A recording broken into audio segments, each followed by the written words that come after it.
मैं हनुमान तंवर एक बार फिर से हाजिर हूं देश और दुनिया की तमाम ताजा खबरों के साथ। छत्तीसगढ़ में नक्सली हमला, 10 जवान शहीद, एक नागरिक की भी मौत। पीएम मोदी ने प्रकाश सिंह बादल को श्रद्धांजलि दी। पंजाब के पूर्व सीएम का कल बादल गांव में अंतिम संस्कार होगा। शव यात्रा चंडीगढ़ से रवाना। पीएम ने सौराष्ट्र तमिल संगम प्रशस्ति पुस्तक का किया विमोचन। कहा, भारत विविधता का जश्न मनाने वाला देश। प्रधानमंत्री ने कहा, हमें सांस्कृतिक टकराव नहीं, तालमेल पर बल देना है। हमें संघर्षों को नहीं, संगमों और समागमों को आगे बढ़ाना है। हमें भेद नहीं खोजने, भावनात्मक संबंध बनाने हैं। यही भारत की वो अमर परंपरा है जो सबको साथ लेकर समावेश के साथ आगे बढ़ती है। पीएम मोदी ने कहा कि हमारे देश की एकता सौराष्ट्र तमिल संगमम जैसे महान त्योहारों के माध्यम से आकार ले रही है।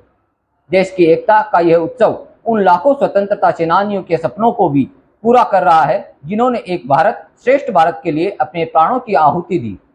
आज हमारे पास 2047 के भारत का लक्ष्य है। हमें देश को आगे लेकर जाना है, लेकिन रास्ते में तोड़ने वाली ताकतें और भटकाने वाले लोग भी मिलेंगे।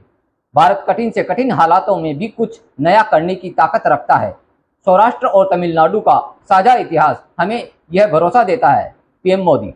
राजनाथ सिंह ने राजीव गांधी का जिक्र कर भ्रष्टाचार को लेकर साधा कांग्रेस पर निशाना। कहा, भाजपा कभी ऐसा पाप नहीं कर सकती।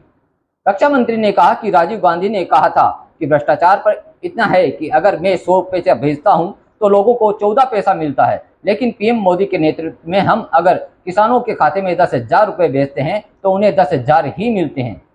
केंद्रीय स्वास्थ्य मंत्रालय के आंकड़ों के अनुसार बुधवार को बीते 24 घंटे में 9,000 से अधिक नए मामले दर्ज किए गए हैं, जबकि यह आंकड़ा मंगलवार को 6,660 था।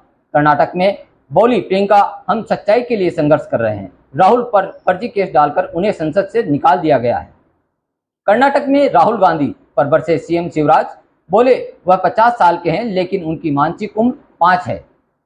कर्नाटक में प्रियंका गांधी ने डोसा बनाया, रेस्टोरेंट में लोगों के साथ बैठकर खाया। योगी राजनाथ और शिवराज ने चुनावी रैलियों का किया संबोधित।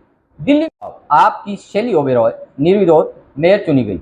भाजपा ने वोटिंग से पहले शिखा रॉय का नाम वापस लिया। 8-8 लाख के पर्दे, वियतनाम के मार्बल। केजरीवाल ने घर के रेनोवेशन में खर्च किए 45 करोड़ रुपए। बीजेपी हमलावर, आपका जवाब। पीएम के घर पर तो 500 करोड़ लगे, 10 लाख का सूट पहनते हैं।